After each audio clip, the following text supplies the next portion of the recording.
Quero, em primeiro lugar, agradecer a Deus por essa oportunidade que o Senhor está me concedendo, nos concedendo de estarmos aqui reunidos nesse culto de vigília, né? Que Deus sempre tem preparado esses momentos para nós buscarmos, para a gente se dedicar mais um pouquinho, se consagrar mais um pouco na presença desse Deus que merece todas as coisas, que merece toda a honra, toda a glória e todo o poder. Depois que eu cheguei aqui, já me perguntaram assim: e aí pastor, você está melhor? Né? Eu digo: não, estou bem melhor. O Senhor fez a obra de restauração por completo. Né?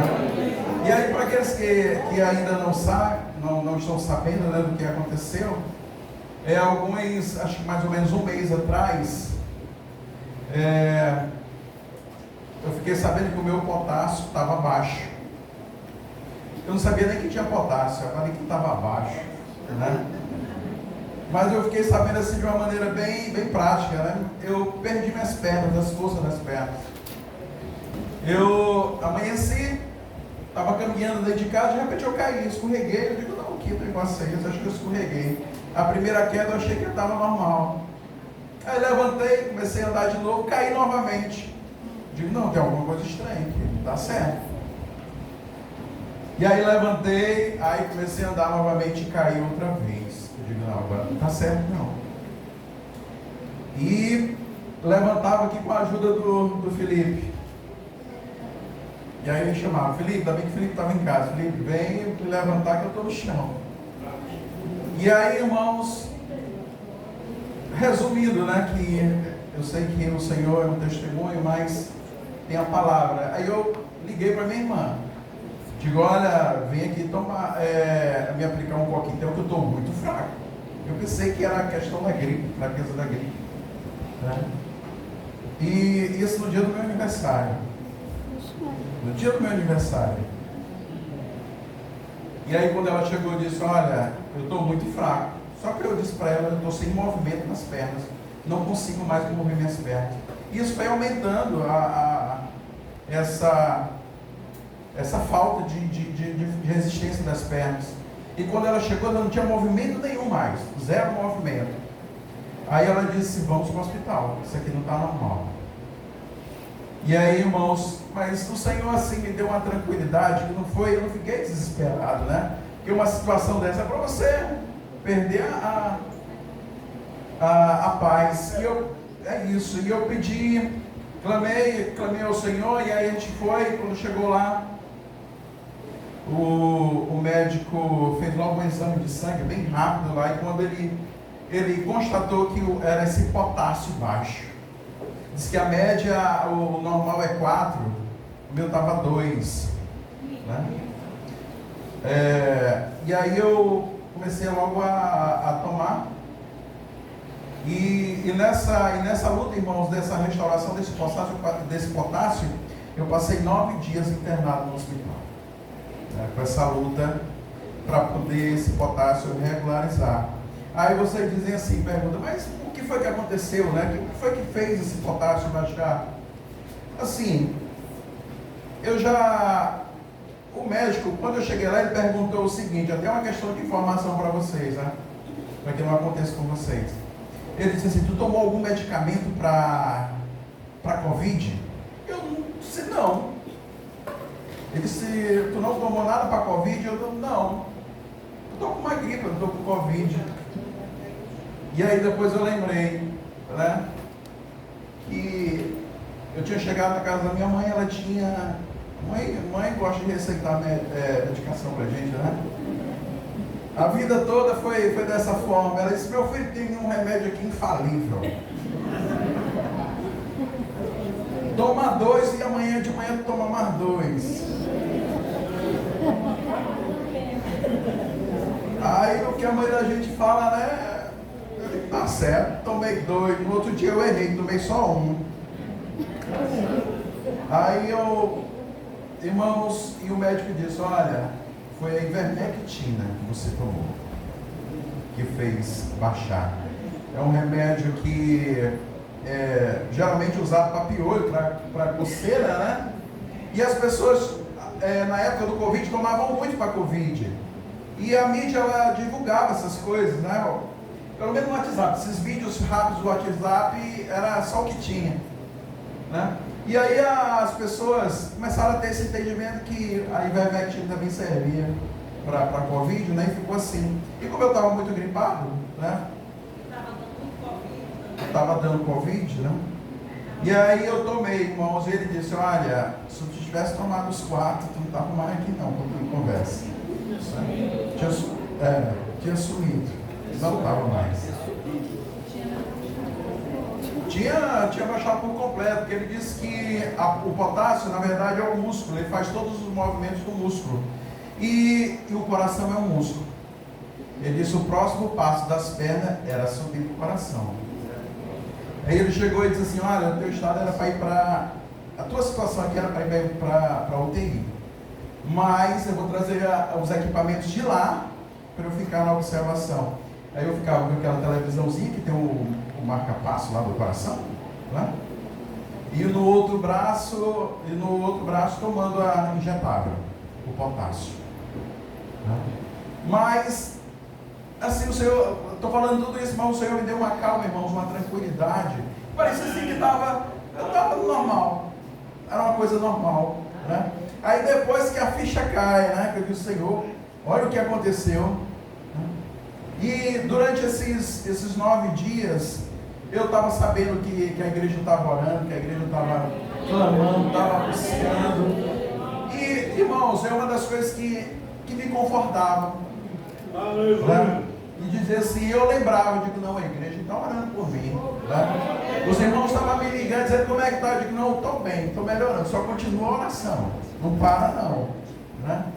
E aí, tomando a medicação, e o Senhor fazendo a obra, o Senhor trabalhando, e fez um milagre, e ela foi restaurada. Eu acho que quem levou mais pressão nessa situação foi minha mãe. Né? Foi a que quis me ajudar. Acho que essa foi a mais pressionada, né? Que foi a médica lá e não deu muito certo, né? Mas valeu a pena para a gente aprender, né? Porque ela disse assim, porque eu tomo, né? Então se ela toma, pois para de tomar, que não dá certo, né? E aí o médico disse assim, olha, se fosse para te tomar, era para ter tomado um só comprimido, e acabou-se. Tu tomou 2, no outro dia era para ter tomado mais 2, tu tomou um só. Então, irmãos, a gente vê o cuidado de Deus na nossa vida, né? Por que é um testemunho? Porque eu fiquei sabendo também que uma professora, um parente de uma professora, ela contando para minha esposa, que estava há 15 dias no hospital, com sintomas também do potássio baixo, com 15 dias sem movimento. Não tinha voltado os movimentos. Eu no outro dia já comecei a melhorar. E a pessoa estava com 15 dias lá que esse potássio não aumentava. Então assim, é o Senhor, né? A gente já começa a ver o milagre de Deus na nossa vida. O que Deus pode fazer, o que Ele sempre está fazendo, né? Conosco, nos protegendo, nos guardando, nos livrando. E é só Ele mesmo. Agora sim, voltando aqui para a palavra do Senhor, nós temos, onde nós lemos aqui sobre Davi. E o que eu quero nessa noite, irmãos, comentar um pouco sobre vocês, é sobre a questão do pecado. Muitas vezes o pecado ele é negligenciado na nossa vida. Muitas vezes a gente até brinca com ele. E não sabe o perigo que a gente está enfrentando e muitas vezes flertando com o pecado. E o pecado ele traz essa sensação de prazer, né, de bem-estar. E esse é justamente uma das armas que ele faz, que ele quer nos atingir. E quando Davi diz, a palavra do Senhor diz assim, olha, que Davi era para estar lá no meio do seu exército, lutando. Era para estar ocupado, defendendo a sua nação. Mas de repente, Davi se encontra passeando no palácio. E esse passeio, ele passa e consegue ver uma moça, a palavra do Senhor diz aqui, uma moça muito bela tomando banho. Já imaginou? Mas Davi era um homem casado, né? Não era para ter se importado com isso. Mas não foi isso que Davi fez. Eu até assim, às vezes eu imagino, acho que Davi passou quando viu ele disse, eu te repreendo. Né? Aí passou de longe. Mas no outro dia ele já sabia o horário. E era bonita demais. Eu vou passear de novo aqui. Mas não é nem porque eu quero ver nada não, porque eu gosto desse horário, né? E aí viu novamente, irmãos. E ali foi atraído, olha. Vacilou, brincou com o pecado. Deixou a brecha entrar. E aí ele manda trazer a moça, manda saber quem é aquela pessoa. E aí ele fica sabendo que ela é casada. Ele fica sabendo que ela é mulher daqueles que defendem Israel, dos seus soldados. Ele fica agora sabendo de tudo isso, que era para ele dizer assim, não, jamais eu quero isso que aconteça na minha vida. Irmãos, mas ele fez tudo o contrário. Ele mandou chamar essa moça. E a palavra do Senhor diz que ele dormiu com ela, ele ficou com ela, né? Ele passou por cima de tudo aquilo que ele aprendeu, tudo que ele foi ensinado, do temor que ele tinha ao Senhor. Ele passou por cima da palavra de Deus e agora ele decide pecar. Ele decide transgredir a vontade do Senhor. Por causa do desejo da carne, né? Por causa do desejo, aquele desejo que é quase um instinto animal, se nós não estivermos vigiando sobre essas situações. E a palavra do Senhor, irmão, diz que Davi cedeu. E quando ele cede, pronto, está no pecado. E o que é que acontece? Nada, ele vive normalmente, que esse que é o perigo. Você se encontra no pecado, se acostumou com ele e vive agora a maior normalidade, como se nada tivesse acontecido. Esse é o grande problema que pode acontecer conosco. Porque enquanto você estiver incomodado com o pecado, enquanto você estiver lutando contra ele, está perfeito. O problema é você se acostumar. É você se deleitar. É você dizer assim, a carne é fraca. Já imaginou? Quando a gente chega nesse nível, você começa a aceitar, dizer para você mesmo que tudo bem, porque a carne é fraca. E aí, irmãos, chegou o momento de Davi ser confrontado.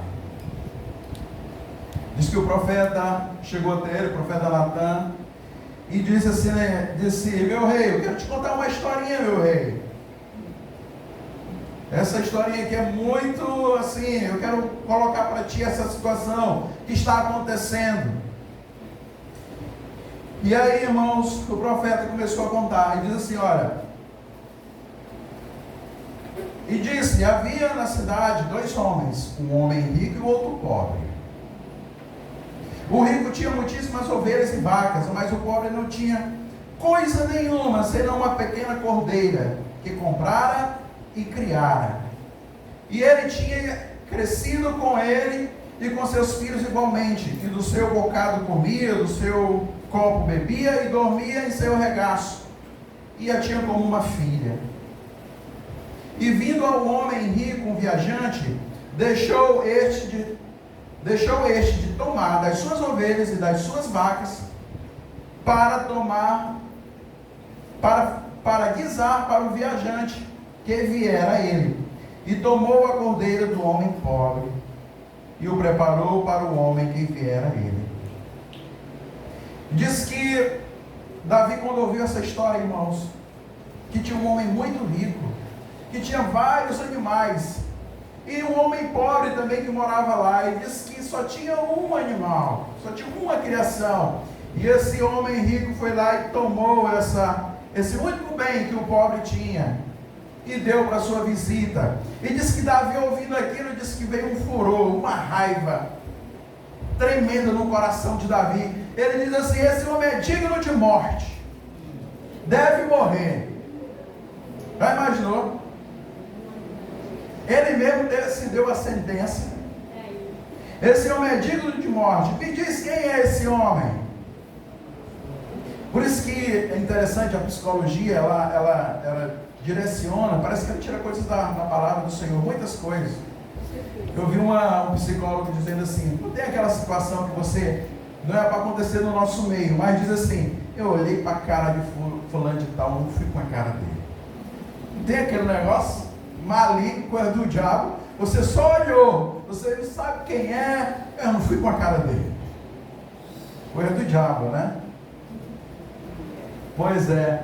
E essas situações que aconteceram e que acontecem muitas vezes no nosso meio, que nós temos que vigiar, que você nunca conheceu a pessoa e esses sentimentos imundos e malignos acontecem e nos tocam muitas vezes e o Senhor reprova isso de nós e condena, né? E condena com toda a sua força. E aí, irmãos, Davi agora, ele se depara com aquele pecado agora sendo exposto, o Senhor agora confrontando ele, naquela situação terrível, e Davi queria matá-lo. É quando a gente diz assim, o psicólogo, eles dizem que a pior coisa, quando você sente essa rejeição por uma pessoa que você nunca viu, que você não sabe quem é, sabe o que é na verdade? Você viu as suas falhas, alguma falha que você tem, você viu nessa pessoa. É isso que declara. Quando você vê em alguém a sua falha, quando você vê em alguém um possível erro que você comete, aquilo ali é inadmissível. E isso aconteceu com Davi. Ele viu a falha nessa suposta história que Natan tinha contado a ele, e ele queria matar a pessoa. E ele, que era digno de morte, estava cometendo tudo isso, né? E o Senhor, ali agora esclarecendo na visão de Davi, o que estava acontecendo. E aí, irmãos, o que acontece? Quando o homem, é isso que acontece, quando o homem, ele vacila. Quando o homem, ele dá mais ênfase no seu instinto.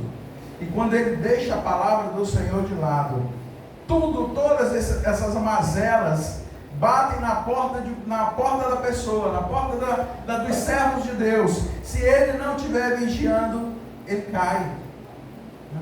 E o pecado, irmãos, ele chega de uma maneira tão sutil, ele chega de uma maneira tão que você não percebe.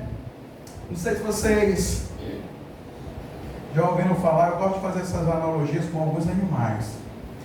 E essa analogia que eu vou fazer é sobre um sapo. A última, não sei se vocês lembram, acho que foi sobre um rato, né? Dessa vez vai ser sobre um sapo, né? Isso, ó, lembraram aqui, o navio, o rato no navio, certo? Foi isso mesmo. Essa é do sapo, irmãos. É o seguinte, vocês sabiam que se você pegar um sapo, essa experiência já foi feita, né? E se você pegar um sapo e colocar dentro de uma panela com água fria, ele fica lá tranquilo. E se você colocar no fogo e acender o fogo, e a água começar a esquentar de maneira vai gradualmente aumentando ali a temperatura da água, diz que ele, tranquilo para ele, e esquenta, diz que ele vai gastar todas as suas forças para que a temperatura do corpo dele se iguale à da água. Então ele vai gastando força, ele vai gastando resistência para a temperatura ficar igual à da água, e chega um momento que a água ferve e ele não consegue mais sair, e aí com certeza, claro, ele vai morrer. Ou seja, se pegá-lo, jogar na água quente, diz que ele pula, mas se colocar lá e esquentando a água devagarzinho, ele não sabe, ele não consegue sair da panela, ele acha que está tudo normal, até a água ferver e ele morrer. E Não é preciso vocês fazerem em casa isso, tá bom? Deixa só tá bom? Eu sei que já tem gente imaginando aí na panela, aquela água fervendo, o sapo lá dentro, ele olhando pro sapo. Não precisa fazer em casa, tá bom, irmãos? Isso já foi feito, essa experiência foi demonstrada. Que aí é a maldade, né? Se querer fazer em casa, isso aí não dá certo. Mas é dessa forma que o pecado, muitas vezes, irmãos, entra na nossa vida. A gente nem percebe. É uma coisa tão meiga, algo tão sutil. E aí você vai se acostumando, e aquilo vai tomando mais espaço da tua vida, aquilo vai tomando mais conta. Se tu não cortar, se tu não se alertar para aquilo, vai chegar um momento que você vai dizer assim: eu não consigo mais sair, eu não tenho mais força para sair dessa situação. Quantas vezes a gente perde nossos irmãos, muitas vezes antigos, muitas vezes ali empenhados, quando a gente olha, a gente não vê mais, né? Saiu da presença do Senhor, por quê? Porque deixou algo germinar. Era algo que começou, que era para ser cortado, para ser tirado, mas ficou, e ali foi crescendo, e ali foi aumentando, e ali chegou a um ponto de a gente não ver mais o irmão na igreja, a gente procurar e não ver, né?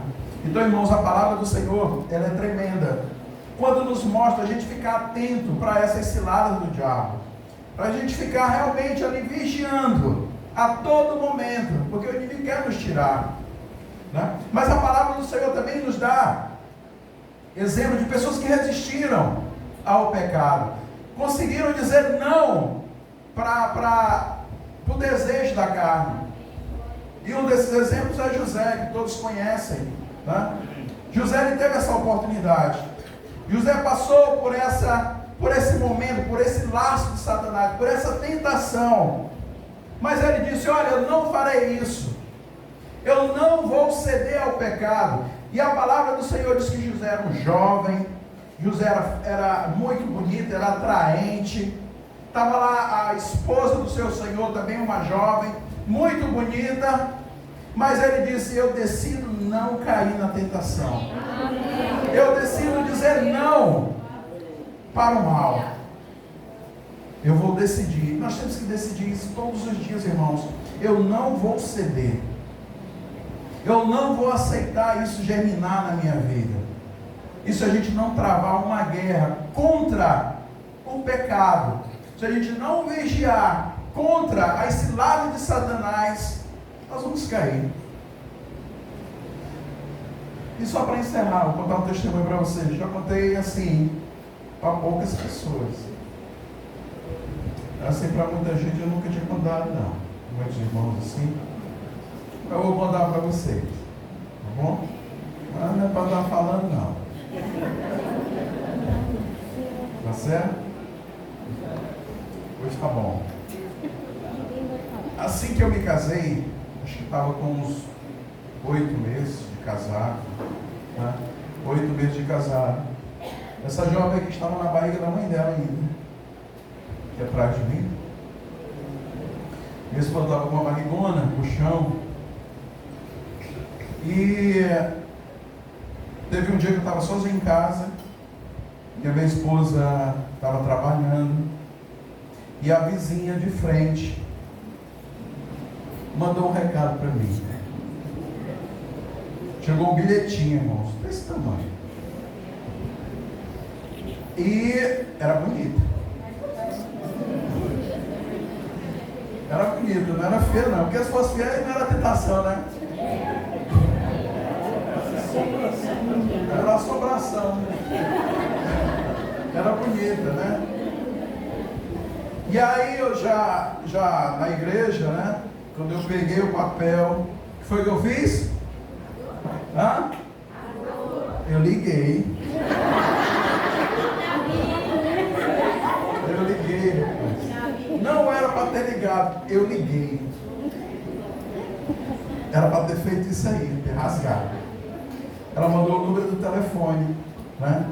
E aí eu liguei, eu digo: eu vou ligar, não sei, não vou ligar, não, vou ligar, não, vou, liguei. Aí para mim mesmo eu queria dar uma resposta, né? Eu queria dar uma resposta para mim. Não, eu vou ligar só para saber o que é. Aí quando eu ligo, irmãos, ela disse assim, eu quero sair contigo. E ela via a Redivane entrando e saindo lá com a barriga desse tamanho, né? Era vizinha de frente. Eu digo, mano, rapaz. Aí ela disse, aí eu perguntei, mas sair comigo assim, mas como? Ela disse, hoje à noite, tal lugar, tal, vai me buscar lá. E aí eu bati o telefone. Assim. Aí eu perguntei o nome dela. Eu não sabia. Eu digo, como é teu nome? Aí foi esse nome aí que me fez, que foi como se fosse assim um estalo. O nome dela era Emily, né? O nome dela era Emily, justamente o nome da minha filha. E quando eu bati aquele telefone, irmãos, eu entrei no quarto dela, todo enfeitado já, todo arrumadinho para recebê-la. E aí com o nome, Emily. Vocês fazem só rir? Na hora lá eu também foi um susto. Eu digo, meu Deus, o que eu ia entrar? Que situação. E aí eu pensei, disse assim, eu estou sozinho aqui. Eu digo, eu vou me embora daqui. Eu disse, se ela souber que eu estou sozinho aqui, ela vem para cá. E ali me deu um temor tão grande, irmão, do Senhor, né? Deus. E aí eu peguei minha moto e fui para casa da minha mãe. Cheguei lá assombrado. Né? E fiquei lá até o horário da minha esposa chegar em casa. Né? Então, o que eu quero mostrar para vocês? Isso acontece conosco. Essas ciladas, essas armadilhas. Né? E pela graça do Senhor Deus, o Senhor tem nos dado esse temor de dizer assim, não, eu não quero. Senhor, me dá o teu livramento, porque, irmãos, são armadilhas da carne que é para destruição, não é para outra coisa. É para destruir mesmo. Não é para passar a mão na cabeça, não, é para destruir. E se a gente não estiver vigiando, buscando a misericórdia do Senhor, a gente cai, a gente é envergonhado, a gente é tirado da presença do Senhor. E justamente quando eu estava internado, eu lembrei dessa situação, porque tinha um rapaz lá, dizendo que ele já estava no segundo casamento, e dizendo, ele pensava assim, ele disse, olha, no meu primeiro casamento eu tive 2 filhas, e eu não tive, a minha dor hoje, é que minhas filhas hoje já são grandes, e eu não tive o prazer de ver elas crescendo. Ele disse, a maior dor que eu tenho hoje é de não ter visto as minhas filhas crescendo, não ter estado junto delas, justamente por essas fragilidades da carne, essas ciladas do diabo. Ele disse, eu perdi a chance. E eu lembrei, eu digo, Senhor, e naquele momento ele falando aquilo, eu digo, Senhor, muito obrigado que tu me deu essa chance. Tu me deu essa oportunidade de ver meus filhos crescendo, de estar ali junto, na lida, ensinando. Porque, irmãos, é isso que importa. É nós termos Jesus como líder e Senhor da nossa vida.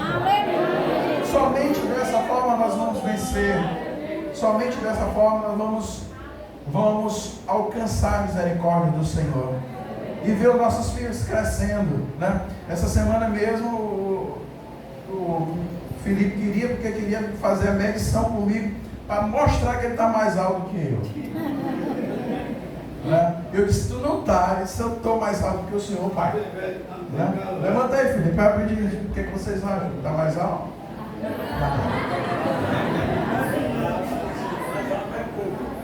É o cabelo que ele não cortou ainda. Pois é, irmãos. Então o Senhor, Ele me deu essa oportunidade e quer dar a todos nós. Amém. Né? Para que nós tenhamos uma vida próspera, abençoada e cheia da graça do nosso Senhor Jesus. Amém? E eu agradeço a oportunidade em nome do Senhor Jesus. Amém.